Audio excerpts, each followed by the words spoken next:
Hello! It is week 12, more or less, of our CSA unboxing videos. I'm Tom Graser. This is my picnic table. Actually, it came with the house, so I guess it's mine. We are going to look at the vegetables that we got this morning at the farmers market here in Canton as part of our community-supported agriculture share from Kent family growers. The farmers market was a buzz with activity today, and we'll show you some of that right now. It just occurred to me that I don't need to say what everything is on these pictures because, first of all, you can see the pictures, and I can add these little labels on each one. Did not know how to spell pico de gallo before today. And so, well, you know, we're all learning things as we go along. Only took me 2.5 years to figure out that I could actually do it this way. This is just one spur of the farmers market. Lots of stuff going on. Here is the idea board at the village booth. Oh, and look at those stickers. Hey, we're back. I went and talked to a lot of people at the farmers market this morning because I was talking to them about a couple of stories that I'm working on for the St. Lawrence Plain Dealer, which is one of the things that I do to make money is I write stories and edit stories and do all sorts of other things for the St. Lawrence Plain Dealer and a couple of other newspapers. Hey, if you'd like one of these stickers, I don't have very many of them, but send me a message somehow and I'll get one to you somehow.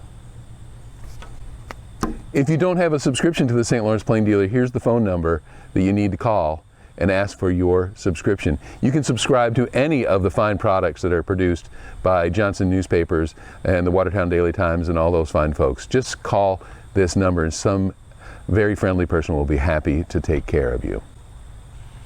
Okay, let's take a look at the vegetables that we got at the farmers market this morning.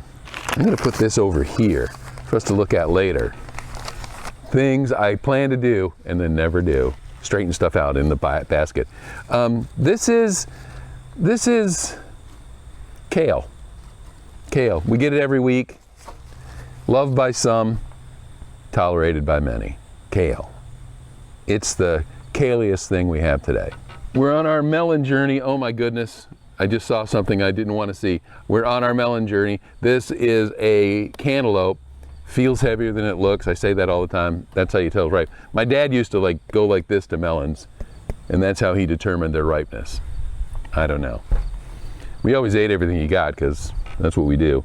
I was gifted a bunch of regular sized tomatoes this week, so I didn't get regular sized tomatoes at the farmers market because I didn't need to, but I got these golden, they're not called, what are these called? Golden Snappy Sunshine something.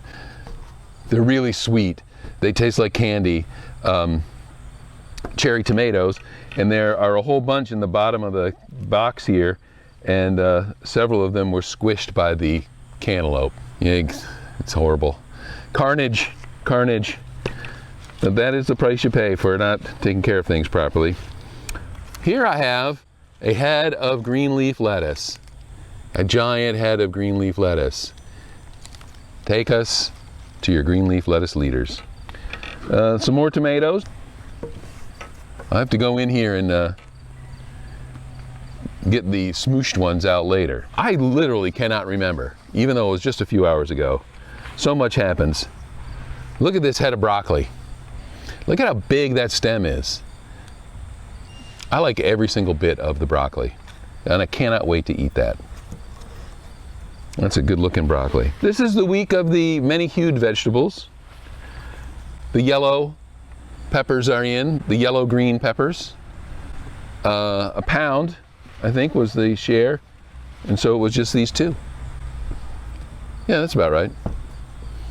Pound of peppers were picked. Onions, I think it was 2 pounds of onions, so I got 3 of them. Let's see if we can do it. First time this year. Whoa! Well, that's how it goes when you're just not planning anything properly. Okay, so onions. I actually had to go out and supplement the onion supply last night, but I brought more later. And the last item is the cauliflower. Got a nice little yellow cauliflower. Interesting thing about the yellow cauliflower is it just tastes like a regular old cauliflower, and when you steam it, the water becomes emerald green. So that's it. That is the CSA share from Kent Family Growers this week. We got, and now we're complete. 3 onions, 2 peppers, a broccoli, a cauliflower, a melon, some kale, a lettuce, and 400 cherry tomatoes. Oh, and the thing that we put off to the side that I had on the top, this is not from Kent Family Growers. This actually came from Cedar Hedge Farm. And this is one of the things I walked by, and out of the corner of my eye, I saw the label for this, and I stopped, and I thought, no, don't get that, Tom. You don't need that. And then I took another step, and I stopped again, and I said, I got to at least talk to the guy about it. And I went back, and what I have here is a loaf of bread. But it's not just any bread. It's English muffin bread. Flour, goat milk, yeast, sugar, salt, and baking soda from Cedar Hedge Farm. You can find them at cedarhedgefarm.com. And the guy says he said it's a breakfast bread. You toast it like an English muffin and put some marmalade or something on it like that. I was thinking of making tomato sandwiches with it, because that's all I think about now are tomato sandwiches. And that's our bread. There are items from the farmer's market today.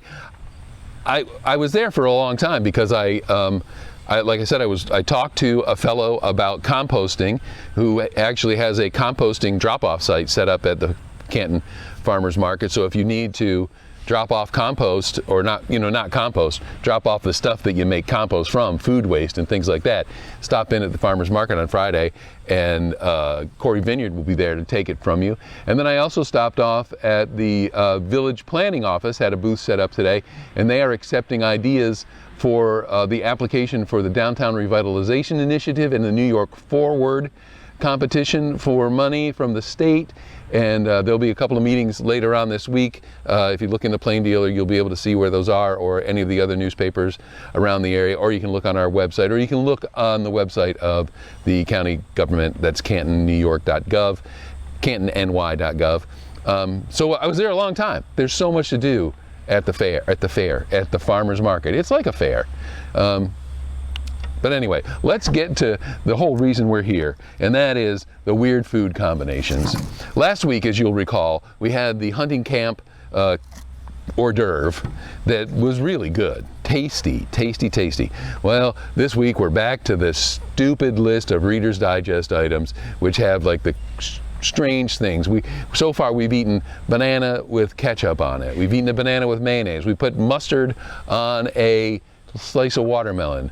And other outrageous things. Jelly on a hamburger. So today, we're going with an American standard, the peanut butter sandwich. Let me take the wrapper off here. This is some fine commercial wheat bread, and this is freshly ground peanut butter. No additives. This is just ground up roasted peanuts. And we are going to take these 2 fine products, and we are going to add to it the American dill pickle. Is it American? I guess so. This is just grocery store brand dill pickle slices. Sandwich slices, they call them. When I was a kid, you had to slice them yourself. We've gone soft, people. Don't slice our own pickles. Should I put all 3 on here? Yeah, why not? There's more where that came from. So let's spin it around, take a look at that. This has all happened right before your eyes. I've made no substitutions. Bread, peanut butter, and pickles. Am I stalling? A little bit. I like peanut butters and I like pickles, so. When am I going to learn to take a smaller bite? Well,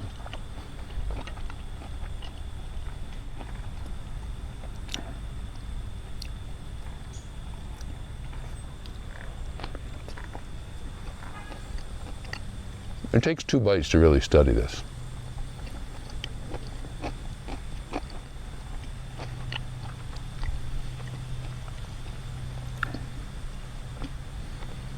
Because of the dill pickle, you hardly taste the peanut butter, which is kind of a shame. But once they get separated up in your mouth, the peanut butter comes in.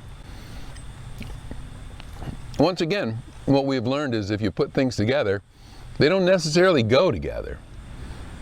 They're just two separate flavors being mashed up in your mouth that don't mix together. So it was okay. If you like peanut butter and you like pickles and you like bread, you would like this. But you know what you could do?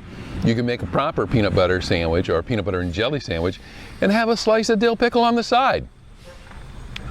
You don't need to do this, none of this. So, I mean, it's okay, but I'm going to recommend you don't do that. Thanks for coming to see our show. Next week we'll have more vegetables as we head toward, we're in September, right? Things are going to change a little bit. We'll have vegetables. We'll do another weird food thing. And don't forget, Mona Lisa was a man.